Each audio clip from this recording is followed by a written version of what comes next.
Making a difference. It's at the heart of Southern Inspirations. I believe we all have opportunities every day to make a difference. In our homes, our local communities, everywhere we live, work, and play. Let's dive right into today's Making a Difference conversation.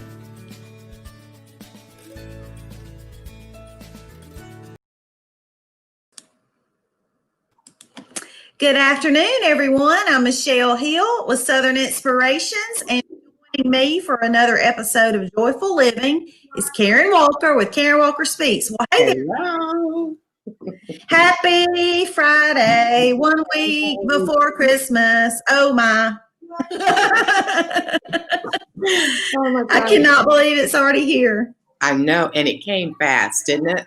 Yes, it really, did. Really fast. Yes, it did.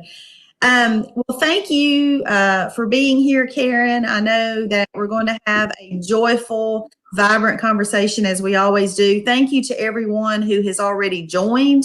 We appreciate you. If you want to drop us a hello or a happy Friday or I'm here or anything, we would certainly appreciate that. Today, we are going to talk about the whole topic of finish strong. We're going to talk a little bit more about what we mean by that. Obviously, you can probably figure out that since it's December 18th, yes, we are going to talk about the idea of finishing strong here at the end of the year. But Karen has something much even deeper and more meaningful than that. What she means when she even says those two words, to finish, which even has an intentionality behind it, Karen. Finish strong. Make that decision to finish strong. So I'm just ready just to dive on into that. Before we talk about the actual topic, though, share your heart a little bit about what even kind of brought this on. Again, obviously it's the end of the year, but as you were just thinking your way through what today's topic would be, what are some things that resonated you that just in your spirit that were like, yep, that's got to be our topic? Well, yes. Well, Michelle, I'm glad we're going to have a back and forth conversation. Are you hearing background noise? Just a little bit. It's not real bad. I'll turn down a little. And I can put my headphones on. Y'all, I did something different today. I'm in a coffee shop instead of being at the studio or in my own space. So forgive us if you hear a little background noise. I may have. Yeah, and I'll put mine on too, just in case. All right, no worries. Well, I tell you, one reason that we're talking about finishing strong is because we feel that now is the time to talk about that. Usually when you start getting near the end of the year, I know I do you push stuff off maybe to the next year? Like, you know what, I'll just do that next year. This end of the year, I'll just wait, start right next year. But you know, guys, now is the time for some of those things that we can go ahead, let's go check them off our things to do list, because that way that's less things to do as you start your new year off. And you're going to be amazed that if you can check a few more things off and finish strong, that it's going to free up some brain cells. It's going to help you feel lighter. See, right now we're in the season where we're scrambling around, a lot of us. We're getting holiday shopping. We have people coming in, even though we're not supposed to gather a whole lot of people, but we still have people coming in. We're still hustling about with the season. And on top of being in a pandemic, all of that stuff can begin to weigh on us and make us feel heavy. And so what we're hoping about encouraging us to finish strong is to take some simple steps, right, to lighten your mental, emotional load right now so that you can finish strong. And what that means is finishing the year out as the best you. We are not only, y'all, finishing the year, we're getting ready to end a decade, right? Wow. We cannot allow this year, 2020, to define our decade, right? Because you do some reflection time, you're going to find that through this decade, there were many ups and joys and successes, accomplishments, just some good connections, even with other people. So, what we mean by finishing strong, we mean finish in such a way that you can look back and say, I finished with making the most of my time, doing the best with my resources, and I finished showing up as the best version of me. So that's what we mean by that, by finishing strong, getting that second win. It's just like if you're running that race, right, Michelle? You know, when you get to the end of the race, Yes. you know, Yes. if you're 30 seconds out, most runners don't go, whew, I'm almost there. Let me relax a little. Usually that's when they really kick it up a notch Right. and they finish strong. They take everything in them and they muster up the energy to finish strong. And that's what I want to challenge all of us to do.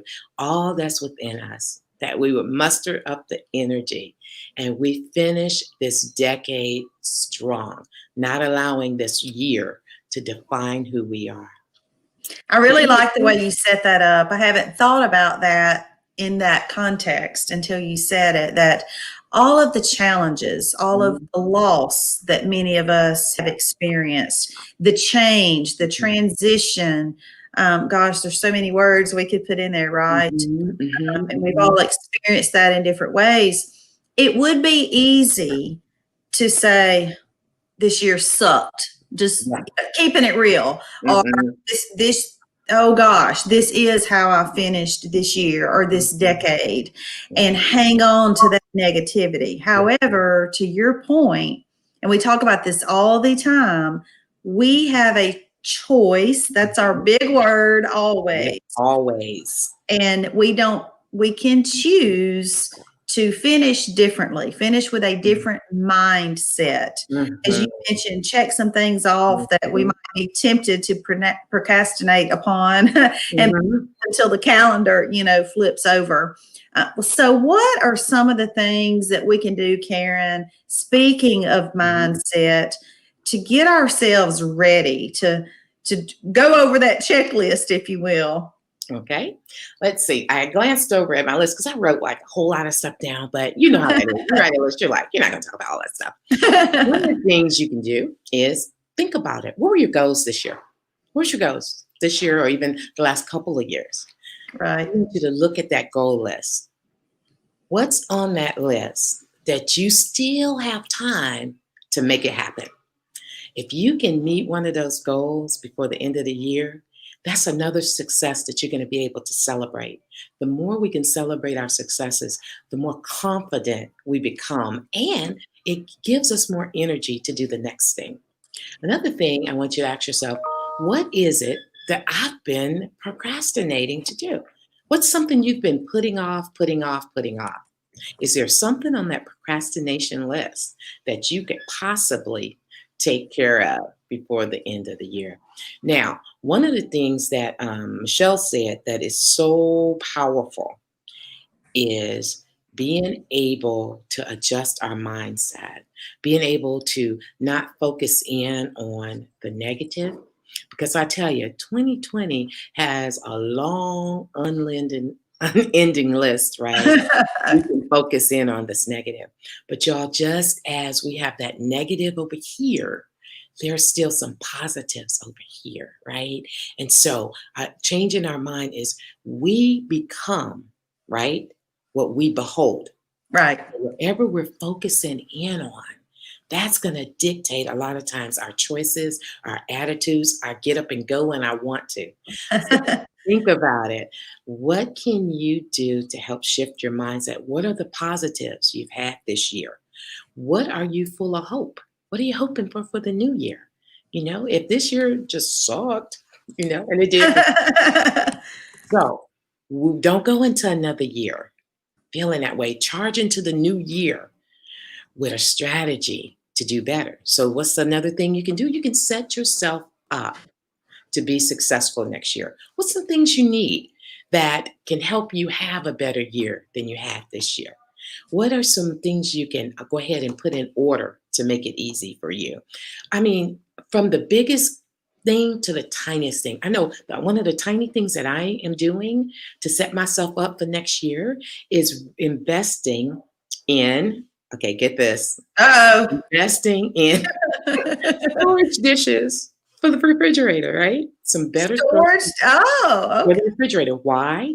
Because that's going to help me pre-plan meals, right? And to be able to put them in good containers in my Mhm. fridge in decent order so I can glance and know what's in there. But how is that setting me up? Well, I'm still one of those moms that cook most days. So what that's going to do is when I come in, I can get going faster because I've prepared, right?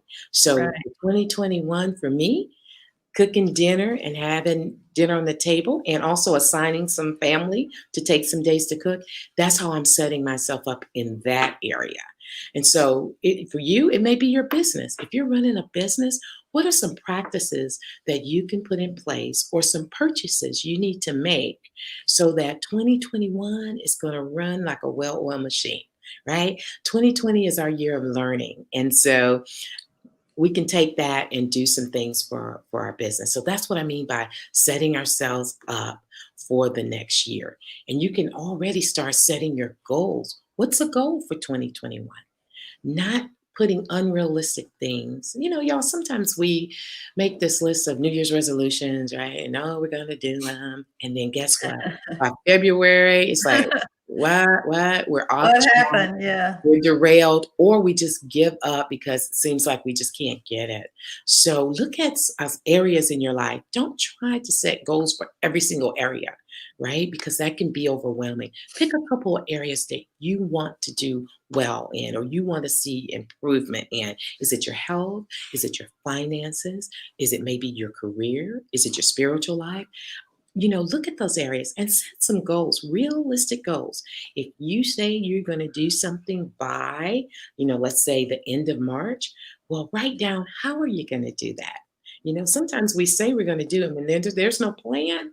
A lot of times hey, Michelle, it just doesn't happen. So Yes. finishing strong is setting yourself up to be the best you, to have what you need, to be very successful as we're ushering in a whole new decade. And it'd be great too, because we talk about joy a lot. If you pull out your gratitude journals for the ones who keep them, just look at some of the things you've been grateful Right. for this year. And if you don't keep a journal, pull out a piece of paper. I want you to think about the decade because we're moving out of the 20s, right? We're moving into the The 20s. 2021, right? So start moving toward 2030, right? So pull out a sheet of paper and just think about the decade. The decade is 10 years. In 10 years, I know your list should be just almost unending, but just start making yourself a list of all of the things you've been grateful for the past decade. What have been some of your successes? What have been some of your joys, some of your delights? To just write those things down. And you know what? It will begin to really shift your attitude. It'll begin to shift your mindset. It may also do something that I love. It may fill you with hope. And that's what I'm praying for 2021, that no matter what's going on in our lives, that we would be full of hope, that we finish strong knowing that we have a new opportunity to do some amazing things. And 2020 did not define us. It only made us sharper because we're used the lessons from this year to help us have that fabulous year that we want. And you know what? We don't have to wait till New Year's Day. We Right. can start right now making some really good choices and some Wow. decisions that's going to help us do those things we so want to do. Michelle, I know I've just talked and talked and talked. Oh, What do you have? What do you I, want to talk I about? I'm speechless because there's nothing I could say any better than what you just said. I mean, that was just so eloquent, so beautifully spoken. As I've thought a lot about the gratitude piece, and you're so right. In as much as we have all faced things that were hard, difficult, challenging, all those things we talked about earlier, we can always find something to be grateful for. Perhaps it is having more time with family that we wouldn't have had otherwise, because we have now been catapulted into this remote virtual type environment. People, they might not be so grateful for that, but you know, in the relationship department, which is what everything is ultimately about, we have all had an opportunity to renew, refresh, reconcile, rebirth, all the words, our relationships. And I just know, I've heard stories, I don't know them all, but I've heard several stories, good stories about that happening, about relationships becoming stronger, recommitted, just because we were kind of put in this place, forced inside our homes, and you know, to be together. You know, I think about the parents who were forced into being teachers, and really the parent nor the student, either one, really wanted that. But think of how both sides have flourished. Think about what those parents accomplished that they did not think they could do. Think about how those students probably found an even newfound, enhanced respect for the parents. So I just think about all those things, and you know, you're exactly right. Whatever this year looked like, it definitely does not have to define us, and we don't have to get stuck in the muck of thinking that it's going to carry on. Will we still have some challenges going into the new year? Absolutely, as long as we're breathing and there's sin in the world, you know, we will have to walk through some of those challenges. But I just love the way that, again, you so eloquently spoke where we are, but more importantly, where we can be. And it all starts in our minds and in our hearts and in those choices that we make. Yes, absolutely. Absolutely. I just love that. You know, tis the season, right, to be jolly, right? Right. If we're breathing on this planet, it's a reason to be grateful and to be joyful. But I just want to think too, as we finish strong, we've had some parents who have tried to navigate this season, and it's been very difficult for them. And so they have found themselves with kids at home, and if they have gone back to school, they will be home probably next week because of holidays. So I want to challenge those of you and myself. If you have resources and God should lay it on your heart, look around. Who is in your community?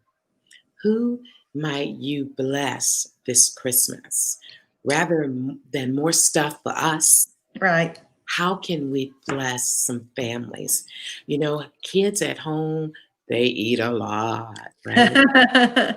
If you're not sure what to buy, you can make an awesome basket filled with all things, snacks and stuff, just so to help out with the food bill. And because we don't want to put anybody in, what do you call it, in danger of COVID or anything, you could do a nice, beautiful basket, ring the doorbell, and just leave it on the porch or leave it in front of the door. You can be just an angel to so many families this year.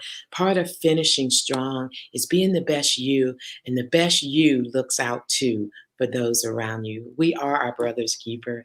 And for those of us who have managed to navigate the pandemic and not have to suffer, you know, some of us have not lost our homes or lost loved ones and suffered a lot of loss. Let's be a blessing to those who have. Let's finish strong. Let's give, be generous and cheerful in our giving to others, as well as making the decision to take care of ourselves well, to do some great self-care. And I think I sent you a graphic at the last minute, Michelle. Oh, did you? Let me see if I can find it. That I'll tell you guys about something that I have coming up for women. And this isn't a shameless plug. This is a result of, y'all, I have looked around, and as women, we're wearing ourselves out sometimes, taking care of everyone. And on our things to do list, self is at the very bottom. In order to finish strong, we have to take care of ourselves. And taking care of ourselves is pulling out when we need to of maybe activities or things to do list that's driving us instead of us driving the list. We need to practice self-care. And in order to do that, sometimes we have to be brave and we have to be bold. And when you choose to be brave and you choose to be bold, you can make better decisions for yourself that's going to set you up to be the best you and to love your family well and to do the other things that you do well. So I know in January, there's a workshop that's coming up and it's called Be Brave, Be Bold, Living Life Without Apology. And what we're going to do there, if you choose to join me, it's January 23rd. We are going to crush our fears. We are going to conquer self doubt. And we're going to charge into 2021 with a brave and bold strategy. If we haven't learned anything else with this pandemic, it's that life is short and you never know what life looks like. It can change in the blink of an eye. So if you have dreams or goals or things you've been wanting to do, people you've been wanting to connect with, books you've been wanting to write, the time is now.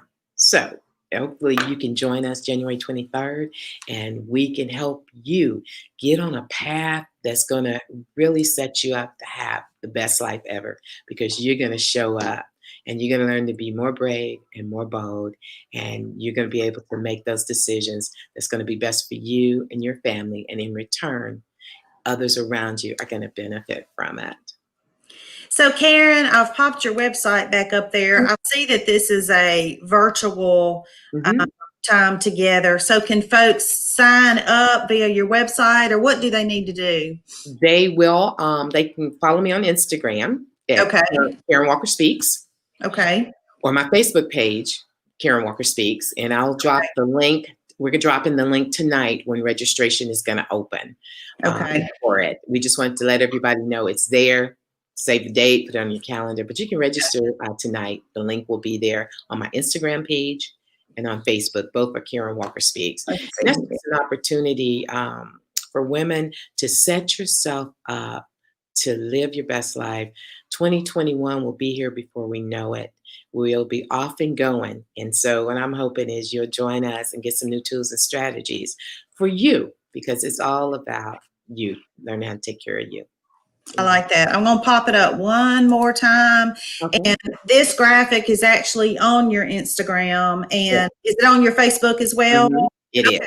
So just wanted to pop that up again. So y'all, that's what you can be looking for. As she said, it's called Be Brave, Be Bold. I love that. That goes because when we finish strong, we are setting ourselves up to then step into being brave and being bold. I love that. So thank you for sharing that. I was going to ask you, so I'm glad you brought that up. Wow, it's been a great conversation. Any last words before we wrap it up? Last words. When you're going to finish strong, listen, don't beat yourself up for what you didn't do this year or how something didn't play out. Don't do the woulda, coulda, shoulda. Don't use those words. This year is almost coming to a close. This decade is coming to a close. See life as I have a new year rolling in. I hope you would be full of hope and expectations and that you would set your greatest aspirations out there and that you would truly live your best life. So go check your list. What is it? The one more thing you can get done before this year ends that's going to set you up to have your best year in 2021. Thank you, Michelle, for having me. I know I'm on my own list and I'm doing little things to set myself up to have a better year. And I sure hope everyone else is. But don't beat yourself up if you didn't get some things done this year. I'll move into a new year with new energy and fresh fire to get some things done. May God bless all of you guys. Oh, I love it. Thank you. What a wonderful piece of advice right there at the end. Thank you so much for that. And thank you, everyone, for joining. Karen and I appreciate your support to watch, like, share, comment, do all those things. Be sure to follow her across Instagram, Facebook, check out her website if you haven't done any of that. And everyone have a wonderful weekend. We are 1 week out for Christmas. We pray that you have a joyful, blessed, safe, healthy time with your family. And we will see you again soon. Everybody take care. Bye-bye, y'all.